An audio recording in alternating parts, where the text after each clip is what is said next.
Ya, selamat datang di channel Dunia Kris. Kembali lagi di segmen Blogosuto atau di program Blogosuto, yang dimana seperti biasa pada program kali ini kita akan selalu membahas sebuah keris mulai dari sandangan secara keseluruhan dan juga detail daripada kondisi dan wujud daripada bilah kerisnya. Lalu untuk kesempatan pada video kali ini kita berkesempatan untuk membabar atau membahas sebuah keris yang pada dasarnya masuk ke dalam dapur sabu inten, namun ada hal yang membuat kita bertanya-tanya di saat kita melihat wujud daripada bilahnya.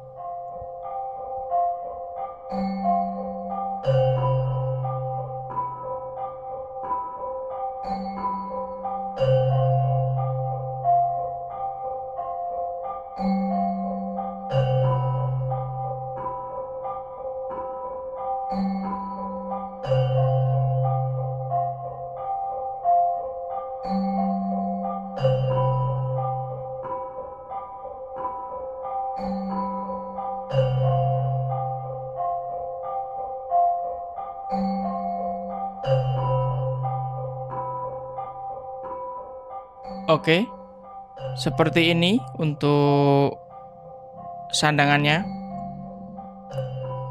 Untuk sandangannya dia menggunakan warangka ladrang Surakarta.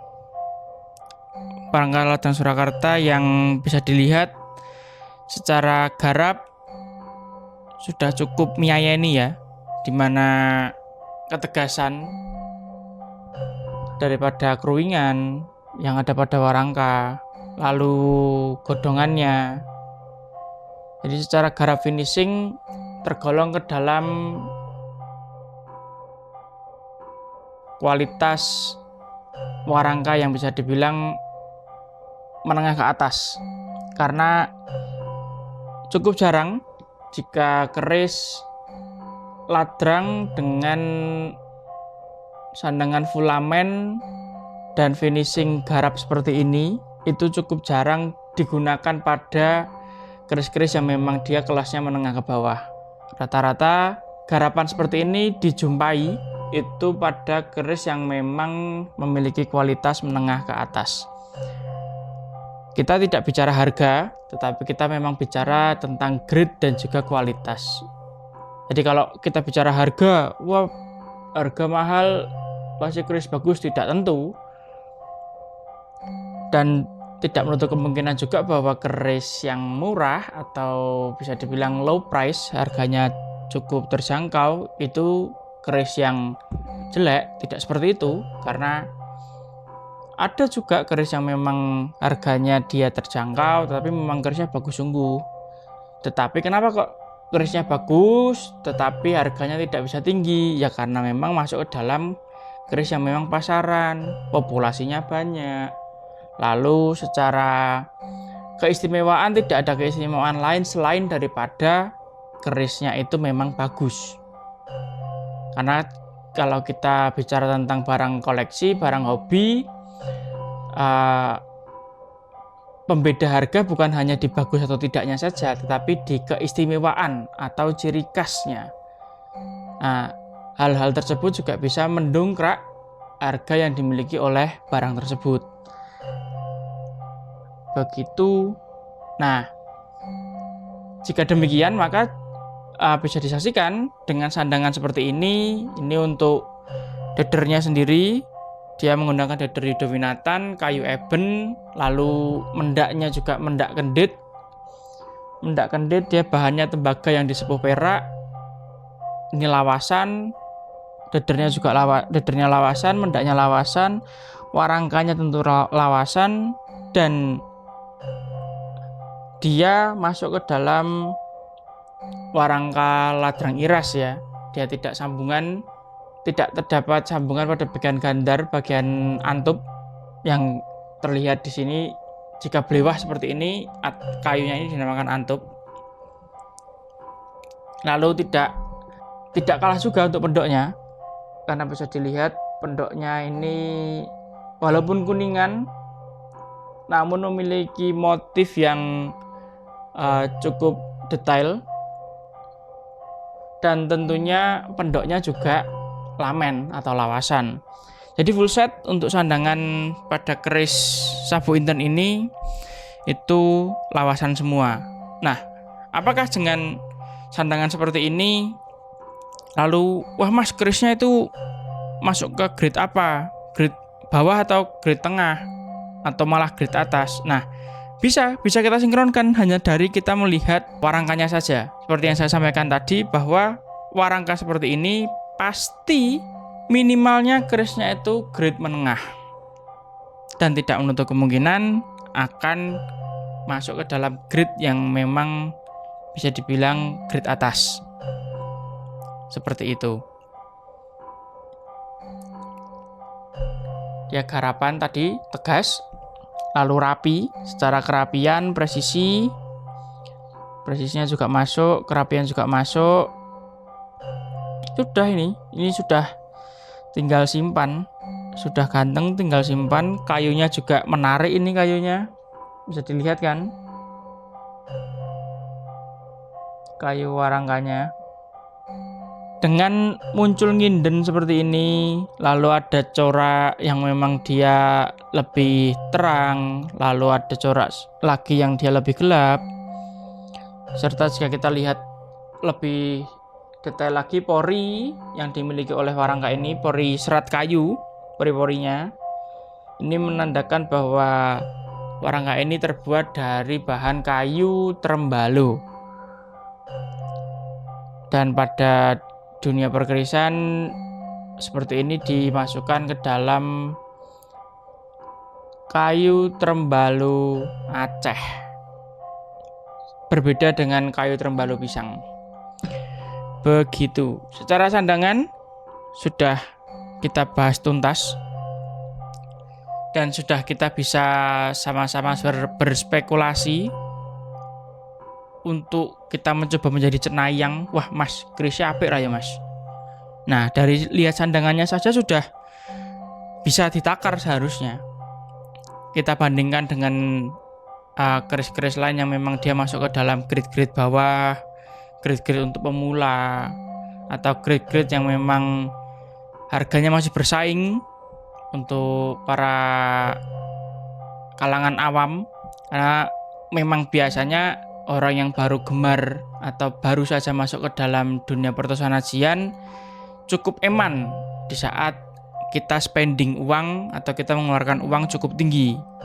Walaupun ada keris bagus, walaupun ada keris yang memang layak diberi angka tinggi, tetapi untuk sebagian orang yang memang dia baru saja masuk dan tanpa pendamping, cukup ada rasa eman, cukup ada rasa sayang di mana mengeluarkan uang untuk dibelanjakan ke keris dengan harga yang cukup fantastis. Berbeda dengan memang orang yang sudah mencari dalam artikan keris itu jika kita gali lebih dalam tidak ada habisnya. Kita mau cari apa saja ada.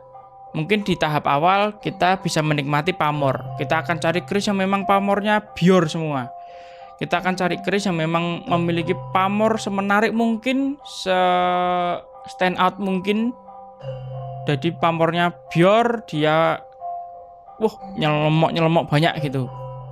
Lalu di tahap berikutnya tidak akan berhenti pada pamor. Kita akan masuk ke dalam pamor yang lebih mendalam lagi. Mesti cari ke pamor miring. Pamor miring kita akan cari pamor-pamor yang memang jarang keluar. Seperti itu.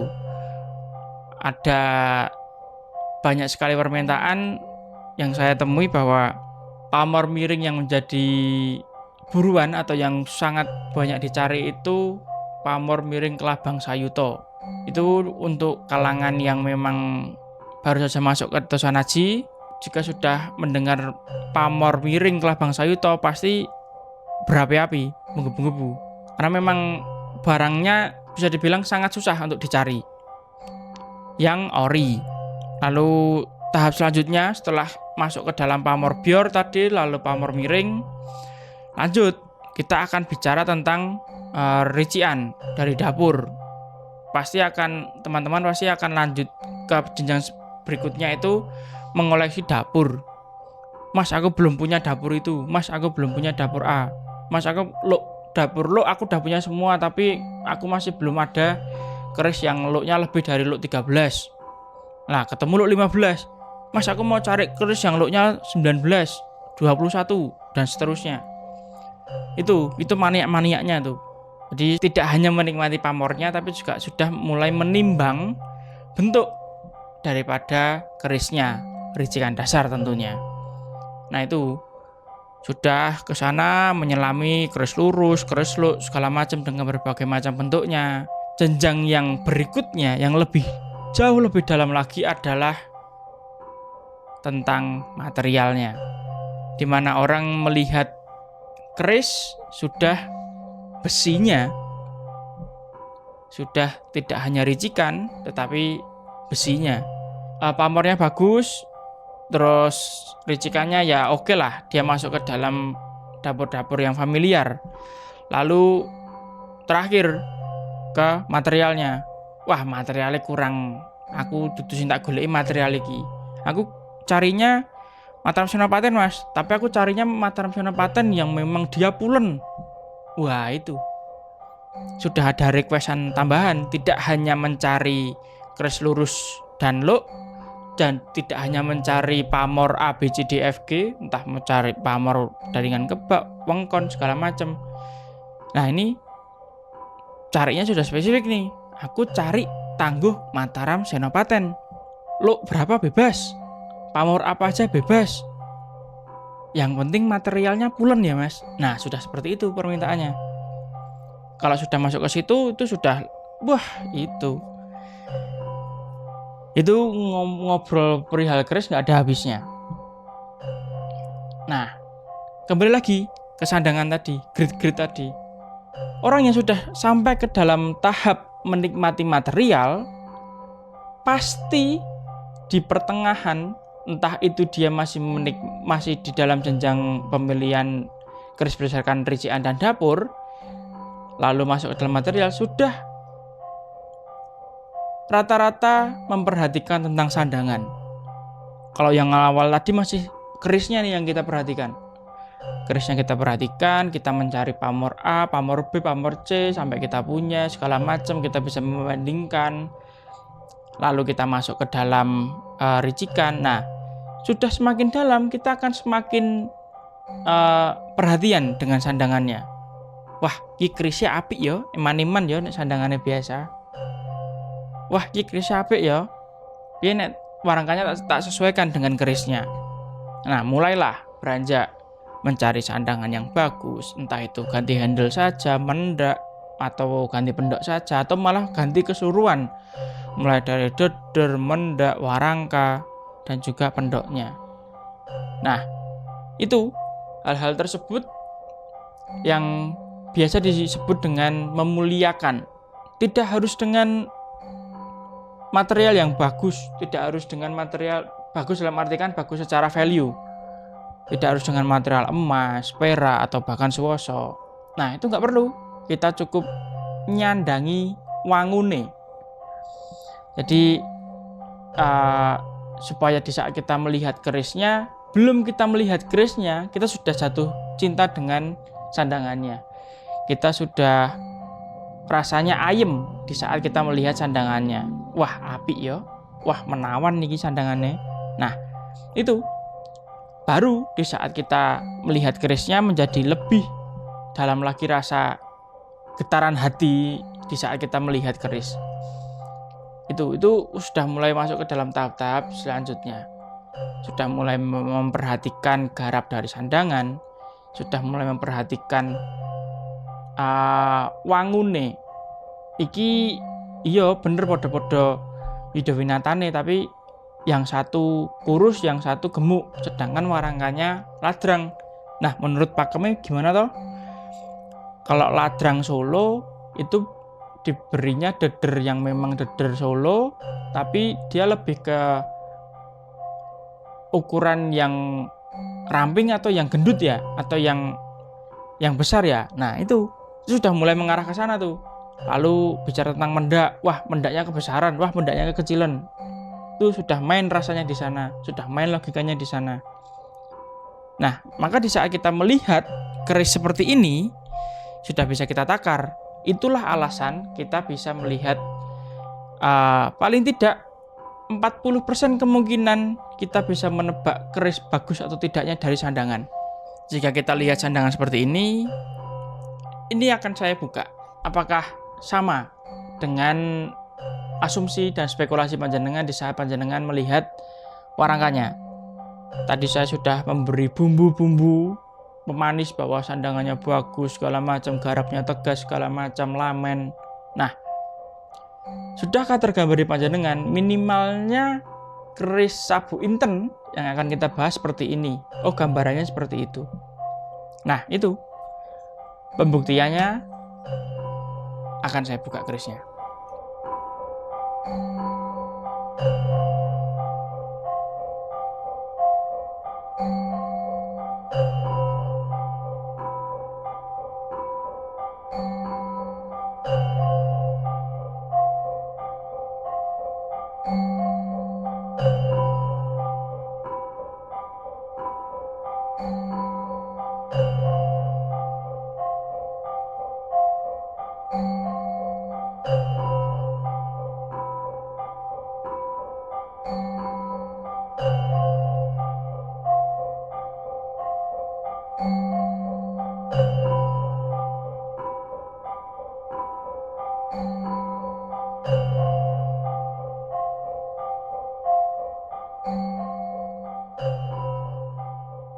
Nah, ini adalah wujud daripada isi yang ada di dalam warangka yang tadi kita bahas. Bagaimana?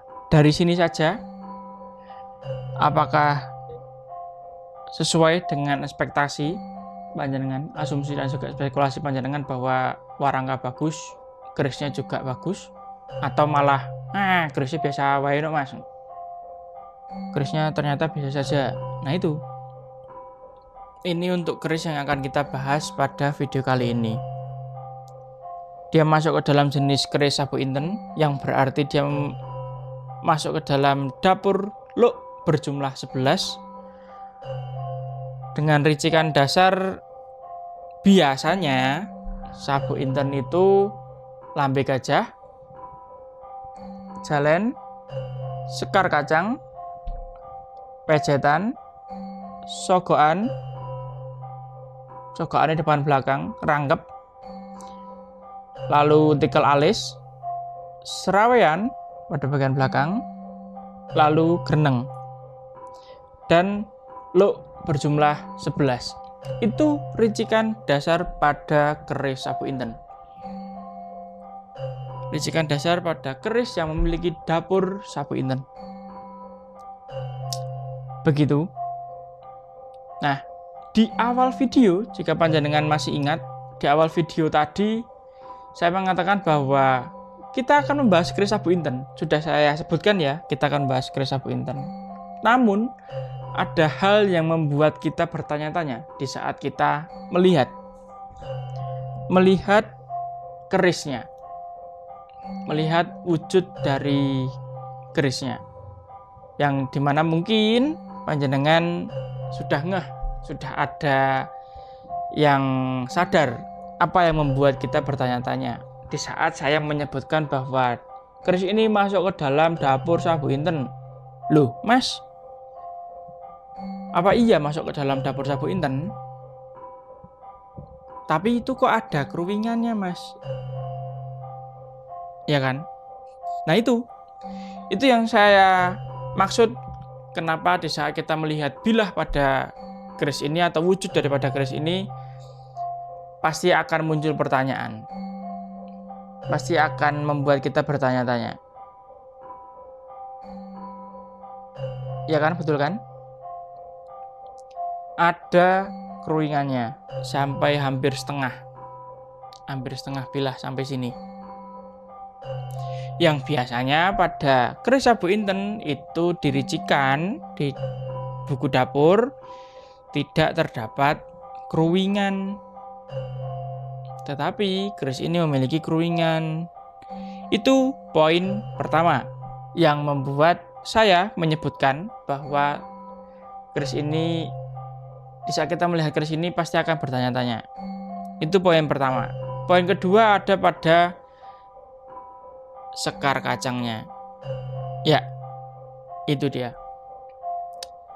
Sekar kacang pada keris ini cukup unik bentuknya. Dia bentuknya cukup unik. Masuk ke dalam jenis sekar kacang atau kembang kacang yang ngukubimo. Tidak bisa dimasukkan ke dalam gelung wayang ataupun malah pokok. Jadi masuknya ke dalam ngukubimo. Tetapi uniknya itu secara proporsional secara proporsi antara sekar kacang, jalan, dan juga lambe gajah. Apakah ini pengaruh daripada tangguh? Bisa ya, bisa tidak. Apakah ini pengaruh daripada style si empu membuatnya? Saya belum pernah tahu ada empu yang membuat ciri khusus pada gandik seperti ini.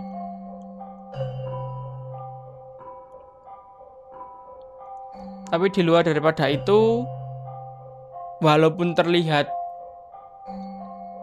tidak biasa, tapi masih bisa dibilang keris ini keris tampan. Keris tampan, benar dan orisinil. Masih sesuai pakem. Secara proporsi juga masuk, panjangnya antar dimensinya juga masuk. Begitu. Nah, beranjak ke dalam pamor. Atau kita akan bahas tangguh terlebih dahulu aja. Karena kita tadi sudah sedikit menyinggung perihal style atau gaya daripada tangguh yang dibawakan pada keris ini. Jika kita melihat mulai dari materialnya dan juga pamoran, material besi dan juga material pamor serta gonjo, yang paling signifikan terlihat jelas adalah gonjo. Gonjo pada keris ini masuk ke dalam jenis gonjo wulung, yang dimana biasa kita jumpai itu berada di Tangguh Mataram Sultan Agung. Seperti itu.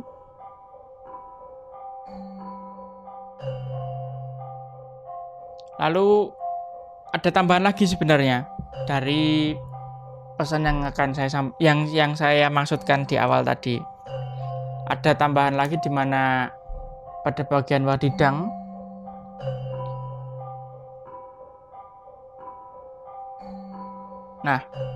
terlihat grenengnya. Lalu ada ini yang membuat bertanya-tanya, ataukah mungkin saya salah mengidentifikasi tangguhnya, atau sudah benar, atau ada yang ingin ikut menangguh? Silahkan tambahkan di kolom komentar. Tentunya akan saya simak beserta mungkin tangguh menurut panjenengan dan juga penjelasannya ya. Jadi biar sama-sama kita bisa saling diskusi di sana, kita bisa saling belajar. Mungkin ada pendapat panjenengan yang lebih masuk akal daripada penilaian saya, atau malah memang apa yang panjenengan sebutkan sebagai alasan kenapa panjenengan berpendapat tangguh apa, tangguh A, tangguh B. Siapa tahu dari penjelasan panjenengan, dari alasan panjenengan, ada insight baru, ada hal baru yang belum kita ketahui sebelumnya. Untuk pamor terakhir, pembahasan dari pembabaran keris kali ini. Untuk pamor masuk ke dalam pamor Wahyu Tumurun. Dia berpolakan bulat-bulat, urut pada bagian tengah saja sampai dengan bawah. Begitu. Selanjutnya kita akan coba untuk ukur terlebih dahulu untuk dimensi yang dimiliki oleh keris ini. di mana kita akan mengukur panjang bilah, lalu panjang gonjo, serta akan kita buka untuk dedernya. Kita akan lihat dengan seksama dan secara berjamaah. Kita akan melihat kondisi besi, lalu keutuhan, keorisinalitasannya. Lalu terakhir kita akan ukur berapa panjang besi yang dimiliki oleh keris ini. Oke, untuk panjang bilah keris ini berada di 34,6 cm. Oke, 34,6 cm cukup ideal. Lalu panjang gonjo berada di 8,5. Panjang gonjo berada di 8,5. Dan terakhir kita akan buka dedernya. Kita buka deder dan juga lihat kondisi besi, keutuhannya, kondisinya, keasliannya, sebelum kita mengukur berapa panjang besi yang dimiliki oleh keris ini. Oke, seperti ini untuk kondisi besinya. Kondisi besi dia cukup panjang, bisa dibilang ini masih utuh. Kondisi besi masih utuh, masih bagus, tidak ada sambungan dan juga bukan gantian. Ini masih besi aslinya.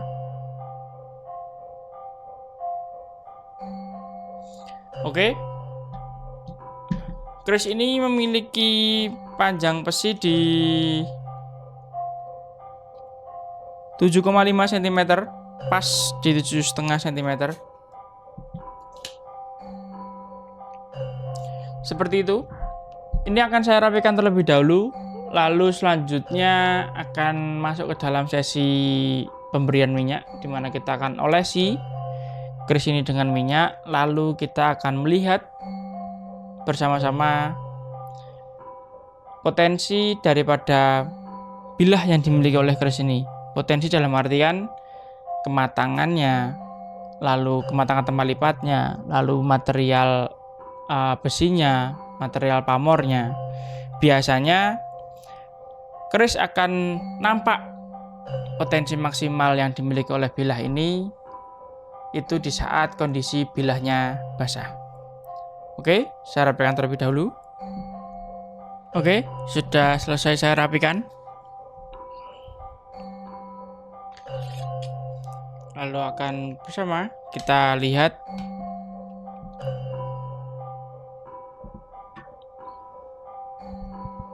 kondisi bilah di saat diberi minyak. Sebenarnya akan lebih sempurna lagi di saat setelah diberi minyak seperti ini, lalu kita melihatnya di bawah sinar matahari langsung. Itu akan berbeda di saat kita melihat keris dengan bantuan lampu ataupun lighting. Jadi panjenengan bisa coba dengan keris yang panjenengan punya, coba panjenengan minyai, atau sebelum panjenengan minyai panjenengan lihat di sinar matahari langsung, di bawah sinar matahari langsung. Lalu setelah itu panjenengan lihat, panjenengan perhatikan, lalu panjenengan olesi minyak. Setelah panjenengan olesi dengan minyak, panjenengan lihat lagi di luar. Biasanya akan terlihat beda, akan terlihat lebih jelas, akan terlihat lebih lah. Oke, sudah selesai pemberian minyaknya. Jadinya seperti ini penampakan di saat setelah diberi minyak. Dia menjadi lebih pulen untuk besinya, jadi terlihat ya pulennya ya.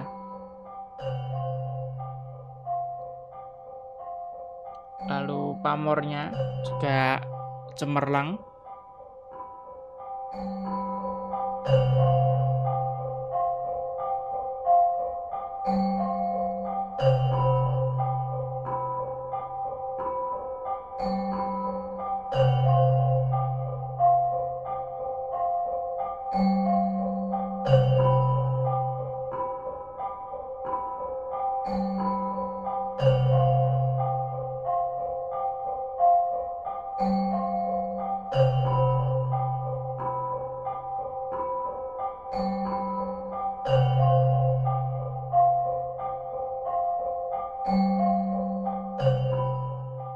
Oke, seperti itu untuk penampakan setelah diberi minyak.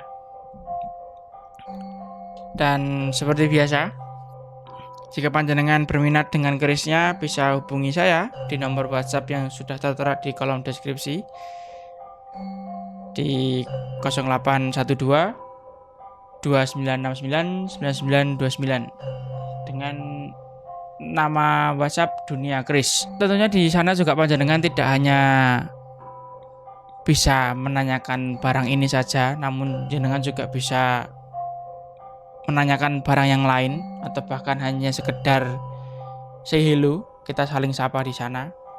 Tidak masalah, kita menambah silaturahmi, menambah sanak saudara. Begitu. Jika panjenengan ingin mencari keris yang lain, jika panjenengan sedang mencari, jika ada keris yang baru panjenengan cari, bisa kunjungi website resmi kami, ada di www.dinakeris.com. Siapa tahu di website kami ada barang yang memang panjenengan cari.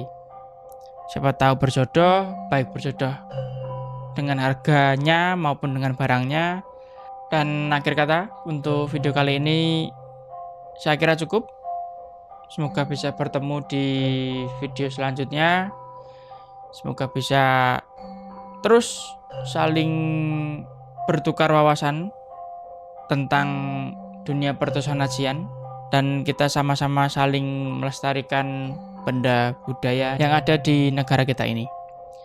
Sekian dari saya pamit. Salam Rahayu, Rahayu, Rahayu.